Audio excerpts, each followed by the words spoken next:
Bonjour, so this is an updated video on the French VCE oral exam. Why am I doing an update? Well, it's simply because we have now more information from VCAA about what's going to happen during the oral. I'm going to share them with you, and it is especially regarding the use of the picture in the second part, the discussion.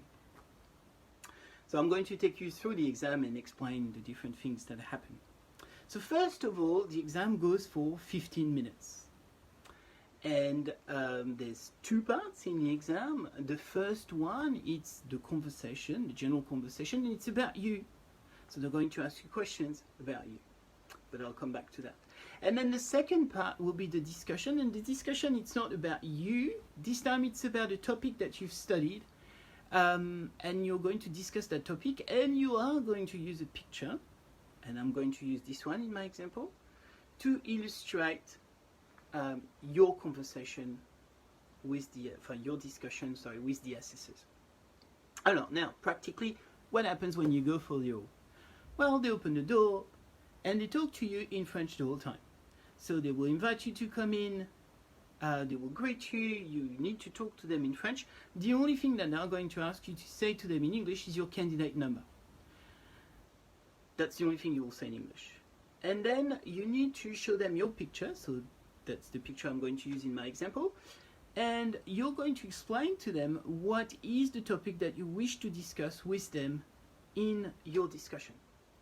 You do not need to use the words topic, subtopics, or you just have to say, well, and that's my example, this year I've studied French cinema and I have focused on La Nouvelle Vague because La Nouvelle Vague was really interesting. I like the movies of La Nouvelle Vague, and really they brought something new to the way that cinema was made, and it had a strong influence.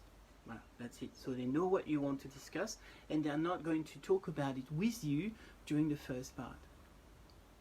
Alors, what is the first part about? So I said it's about you, so they're going to ask you questions such as, can you talk to us about your family? What do you like to do in your free time? What would you like to do in the future? And then they will probably ask you about school. And here there's two important things to note. First of all, the assessors will not ask you a question about COVID-19. That's something that personally I was wondering. I was wondering if, we might have to discuss that because we had such a different, disrupted, however you want to call it, year. They will not ask you questions about this. So if, for example, you say, oh, this year, I had to study online, it was different, and I spent a lot of time at home, therefore, I had more times to read books and listen to music. They will not ask you a question about COVID-19 or the lockdown. They will say, oh, okay, so what sort of music do you like to listen to, for example? It's the first thing. And then you probably know by that stage that there are questions about you as a learner of French. Now, these questions will be kind of embedded in the general conversation. So when they talk about school, it's really likely that they would say something along the lines of, and so what subjects did you study this year? Okay, so, and so why did you decide to study French? What do you like about French? Do you think you might use French in the future for your profession, or simply did you go to France? Did you go on an exchange? So if you did, that's going to be something that you can probably discuss with them in that first part.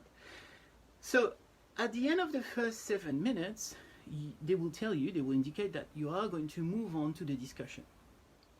Alors with the discussion, that's important to note that this picture here, I'm going to use it to illustrate my conversation and provide details and information about the content of my discussion. I'm not going to use that straight away as a picture that I'm going to describe. No, they're going to ask me a fairly broad question, I imagine, about my topic. So you've studied La Nouvelle Vague. What can you tell us about La Nouvelle Vague?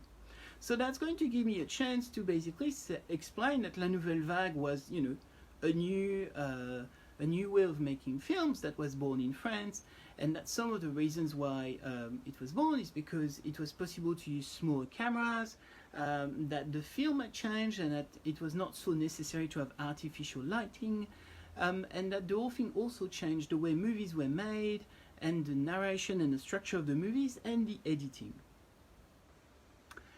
So that's why I can bring that picture here. because I can then explain that you can see on this picture that we are outside, so it's a natural setting, there's no artificial light.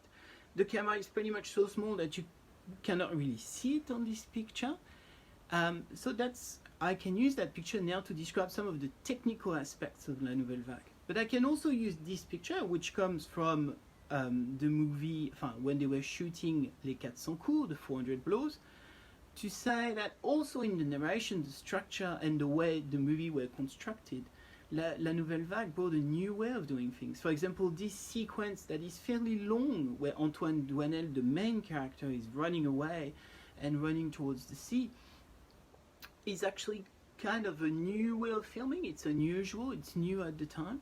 So I can use that picture to talk about both. So my picture, I'm not simply going to describe the content of the picture, I'm going to use the content to illustrate what I'm saying and sometimes link that to new ideas to move on with the conversation. So that's what the picture is about.